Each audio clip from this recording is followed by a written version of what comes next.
ጋቢው ሊያጠኑ የሄዱት ሰዎች እያጣሩ በቁጥር 15 የሆኑ ጠንቋይ ቤቶች ቀርቷቸዋል።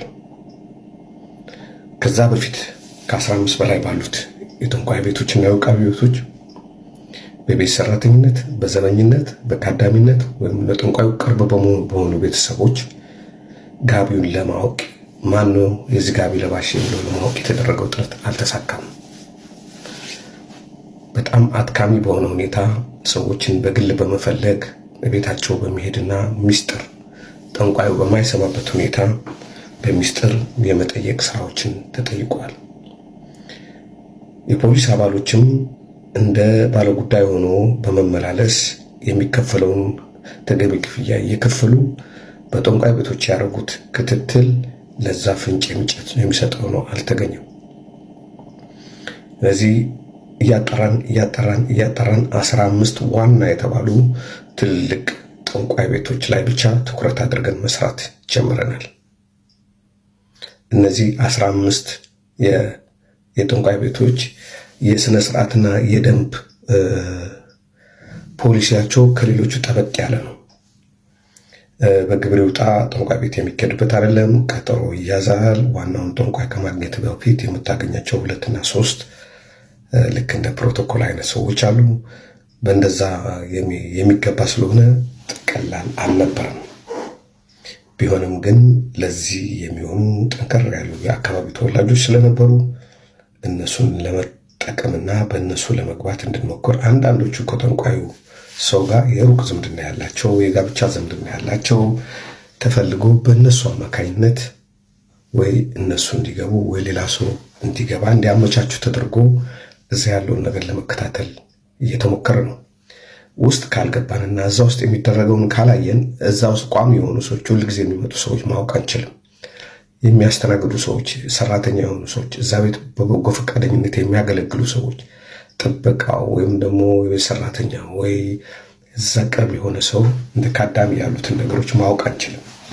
እነዚህም ካወቅን በኋላ ግን ከጠንቋይ ቤቱ ወጥተን በእነሱ ላይ በግል ግንኙነት በመፍጠር ጋቢውን በመውሰድ በማሳየት ይህንን ጥያቄ መጠየቅ ስራ እንሰራ ነበር።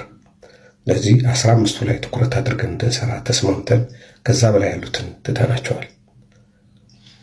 ከዘራውን የሚከታተሉት የፖሊስ አባሎች ይህን በፍየል ቆዳ ይለብጣሉ የተባሉትን አይነ ስውሩን ሽመል ሰሪ ከአቃቂ ከተማ ራቅ ባለ ቦታ ወደ ገጠር አካባቢ ሄደው አግኝተዋቸዋል።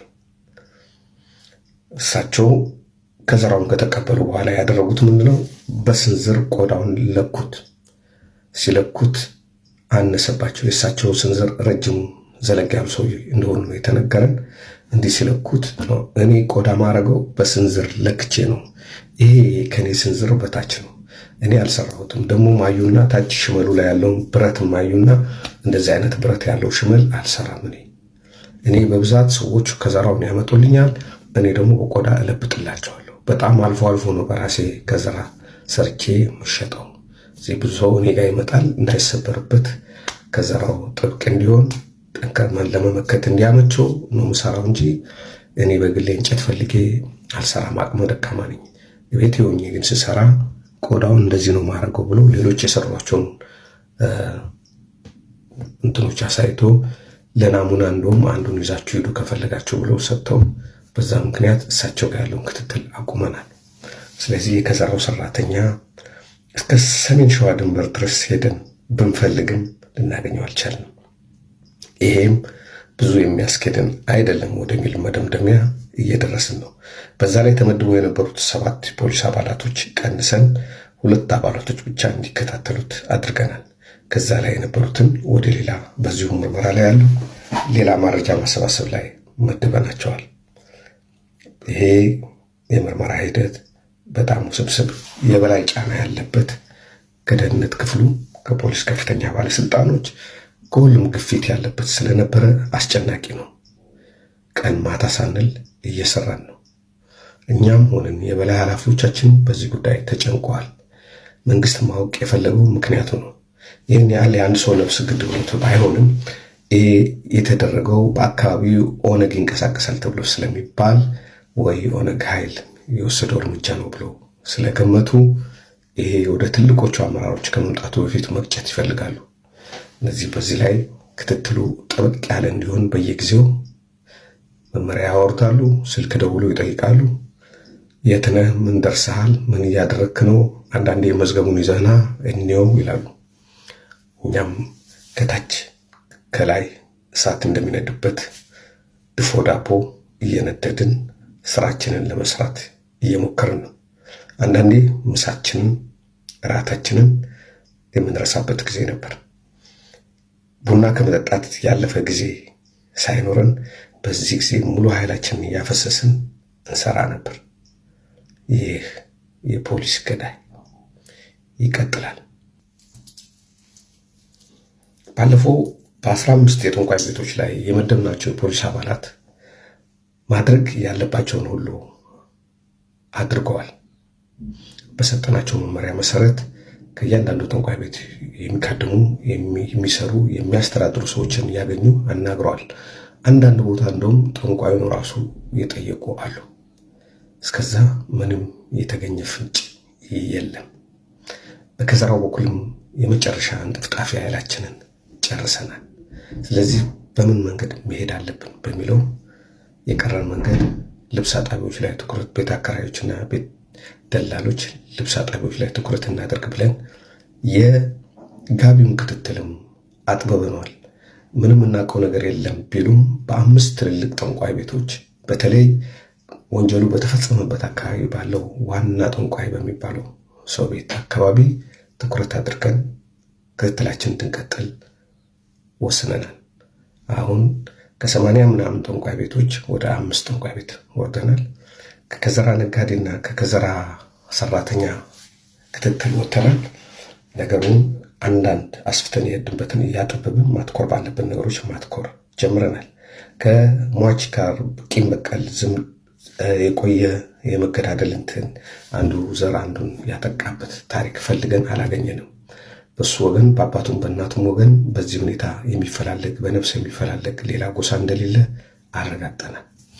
አብሮት በተመደበው ፖሊስ ራሱም ይህን ሰውዬ ሊገል የሚችልበት በቂ ምክንያት እንደሌለም በዛ በኩልም የሚያሳዩ ፍንጮች ወደ መደምደሚያ የሚደርሱ ነበሩ።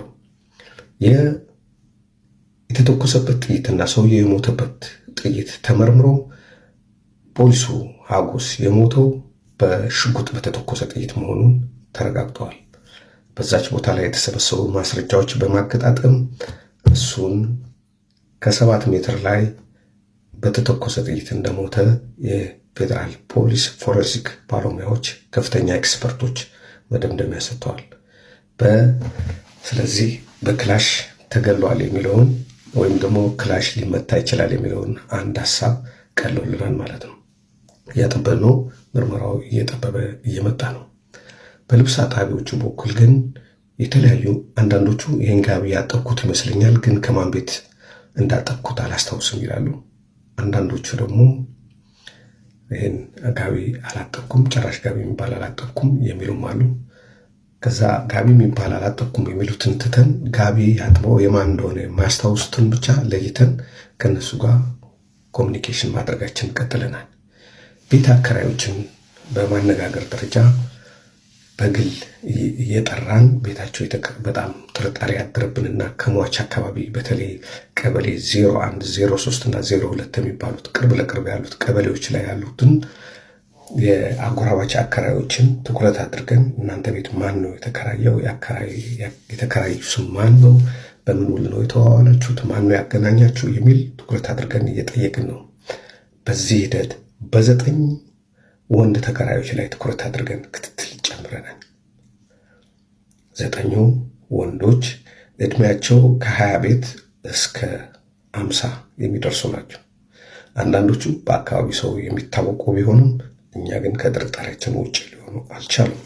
ከነዚህ ከ9 ውስጥ 5ቱ ግን በሌላው ማህበረሰብ የሚታወቁ አልነበሩም። መቼ ገብቶ መቼ እንደሚወጡ አንዳንዴ ለሳምንታትም የተከራዩበት ቤት የማይመጡ ረጅም ስራ ሌላ ቦታ እንዲሄደውን የሚመለሱ እንደሆኑ ስለተነገረን 5ቱ ላይ ጆሮአችን፣ አይናችንም ፀጉራችንም ቆሟል።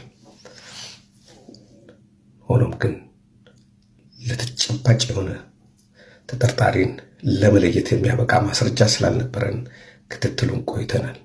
መቀትል እንገኛለን። እነዛ አምስቱም በተለይ ያየናቸው ቤት አከራዮችና እዛ ቤት ያሉ ወይም ሌሎች ተከራዮች ወይ የቤተሰቡ አባላት ላይ ትኩረት አድርገን ክትትል ማድረግ ጀመርን። የተከራዩት ወንዶች እስከሆኑ ድረስ እዛ ቤቶች ደግሞ ሴት ልጃገረዶች ካሉ ከእነሱ ጋር የቀረበ ግንኙነት ሊኖራቸው ስለሚችል በሴት ልጃገረዶች በአከራይ ሴቶች ላይም ትኩረት ማድረግ ጀምረናል። ሁኔታው በዚህ ሂደት እየተካሄደ ነው። ህዝቡ አሽሙሩን አልተውም። በዛን ጊዜ የነበርን ፖሊሶች በወር አንድ ጊዜ ህዝብ ሰብስበው ፖሊስን የማስገምገም ስራ ነበረ። ስለዚህ በወር ከበዛ ደግሞ በ3 ወር የአካባቢው ህዝብ ይጠራና ዛሬ ፖሊስ ይገመገማል ተብሎ በወረዳ አዳራሽ ውስጥ ተጠርቶ ህዝቡ ፖሊስ ይሄን አረገኝ፣ ይሄ ስህተት አለበት፣ ይሄን ያስተካክል የሚል ግምገማ ይደረግ ነበር። አንድ ቀን እንደዚህ አይነት ግምገማ ስንመራ ሰዎች እጃቸውን እያወጡ የሚያወሩት ፖሊስ አቃቂ ፖሊስ የለም። ምክንያቱም የአቃቂ ፖሊስ አይደለም እኛን ሊጠብቅ ራሱን መጠበቅ የሚችል አይደለም። ሟች አጎስ ያሳደግነው ልጅ ነው፣ ልጃችን ነው፣ ከኛ ከአብራካችን የወጣ ልጅ ነው። እሱ የእሱን ደም እንኳን ያላጠራችሁ እኛ ከሌላ ነገር ትጠብቁናላችሁ ብለን አናምን። የእኛ ፖሊሶች የምትችሉት አንድ ነገር ነው። ከድሮ ከንጉሱ ጊዜ ጀምሮ በአቃቂ ከተማ ፖሊስ የሚያደርገው አንድ ነገር ልንገራቸዋል። አንድ ሰው እሻል ወይ የሆነ ሰው ሲሮጥ ካየ ወይ በሆነ ሰው ጋር የሆነ ነገር ሲጋጭ በድሮ ጊዜ የሚነገረው ፖሊስ አንድ ወደ ሰማይ ይተኩሳል፣ አንድ ወደ እግር ይተኩሳል ምናምን ይባል ነበረ። ወይም ደግሞ 2 ጥይት ወደ ሰማይ ተኩሶ በ3ኛ ነው እግር የሚመታው የሚል አባባል ነበር አሉ ሰውየው። የአቃቂ ፖሊስ ግን በመጀመሪያ ጥይት ይመታህና 2ቱን ጥይቶች ነው ወደ ሰማይ የሚተኩሰው አሉ። የሚያስቅ ነገር ነው ሲባል እንሰማለን። በእርግጥ አንድ ወደ ሰማይ አንድ ወደ እግር ምናምን የሚባለው እውነት አይደለም ፖሊስ ሳይንስ። ግን ሰውየው በቃ ምን ያህል እንትን እንዳሉ በፖሊስ ላይ ያላቸው ስሜት ምን ያህል እንደሆነ የሚያሳይ። መጀመሪያ ከመታ በኋላ ነው ወደ ሰማይ የሚተኩሰው። ከዛ የትኛው ጥይት ቀድሞ እንደተኮሰ የትኛው ጥይት በኋላ እንደተኮሰ የሚያጣራ የለም እያሉ ተናገሩ። እና እሱን አርመን እንደዚህ የሚደረግ ነገር የለም፣ ወደ ሰማይ ወደ ጎን የሚባል ነገር የለም ብለን አስረድተናቸው እሱን አልፈና። ህዝቡ ግን በአሽሙር ፖሊስን እያበሳጨው ነው። ለዚህ ይሄ ነገር ለፖሊስም ሰላም ሲባል አመኔታውን ለማግኘት የግድ መገኘት ያለበት ወንጀል ነው።